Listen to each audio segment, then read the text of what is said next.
my name is Sarah Lowe, and I will be talking to you all about Mycobacterium leprae today. So, Mycobacterium leprae is a disease that actually causes leprosy. It's an old disease. It's been around since ancient times. It comes with a bad stigma, and there are about 10 to 12 million people worldwide who are affected by this disease.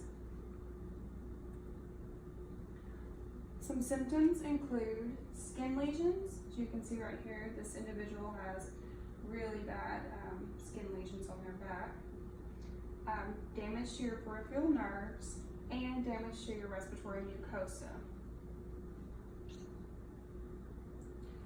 Dr. Richard Gerard Henrik Armour Hansen is the one who actually discovered the leprae bacteria. He was the first person to identify a bacteria that was linked to a specific disease. In 1873, the bacteria he discovered was Mycobacterium leprae, also known as Hansen's disease, named after him. This disease, this discovery debunked previous beliefs that leprosy was caused by genetics or curse.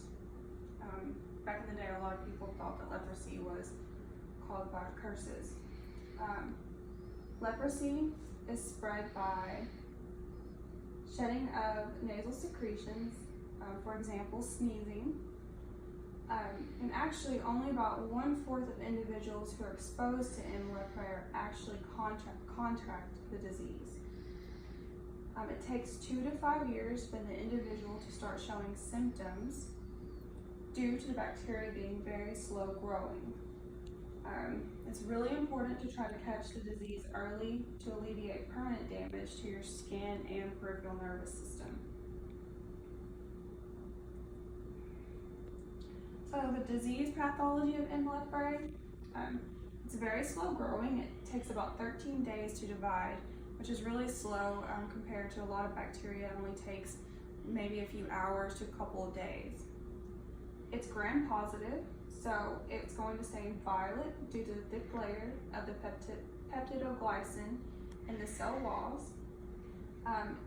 The leprae, it does not grow in artificial media due to it not having certain genes for survival. It's rod-shaped, and it lives in temperatures that are slightly lower than human body temperatures. So this is why it affects mainly like the skin and bones rather than internal organs.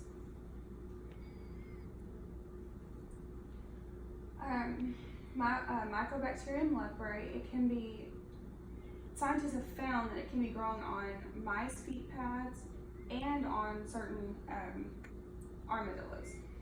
The granulomas generally appear within 6 months on the inoculation site, and granulomas are just areas that get inflamed to wall off a certain bacteria. So,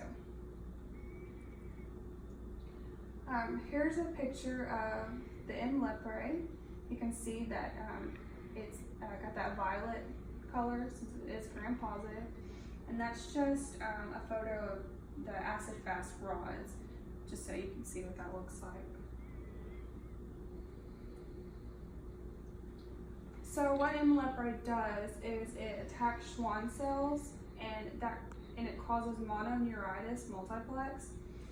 So Schwann cells, they secrete myelin, and myelin covers the peripheral nervous system nerves and protects them.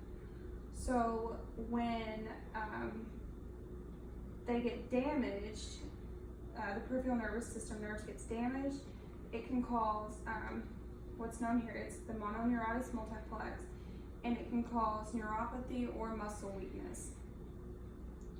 The leprae also targets the bacilli, keratinocytes, histocytes, and macrophages on the skin. When it targets these, it causes lighter looking skin, and it's common for these lighter areas to lose touch sensation, going back to the damage to the peripheral nervous system. So the treatment, they use a multi-drug therapy for 1 to 2 years. One drug they use is dapsone with rifampicin, and sometimes they'll use the clofazimine. Dapsone is an anti-leprosy drug that keeps folic acid from growing. Folic acid is what's needed for the N. leprae to survive in. Rifampicin is an antibiotic. It treats several different types of bacteria. N. leprae is one of them. And then clofazimine, it's used to help flare-ups of leprosy. They don't use that in everyone that has leprosy. It's just added on sometimes. And actually with this treatment, you can be cured of leprosy. This is just a photo of someone that has been on the multi-drug treatment before. You can see that they had damage to their peripheral nervous system in their hands, and then after, you can see that their peripheral nervous system is actually starting to work again. Disease management includes, after you're cured of the disease, you want to treat the symptoms. So if you have lesions that you want removed, you could have a surgeon have those lesions removed. And if you still have neuropathy or muscle weakness, you would take medications to treat the neuropathy, or you could do therapy for muscle weakness.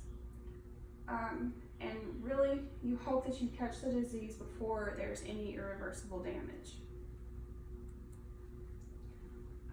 Prevention plan. There's no vaccination for leprosy at this time. So you would want to avoid individuals that do have leprosy and they're not being treated. It's prevalent. Leprosy is prevalent in tropical regions of the world, and early detection is vital. And that's all.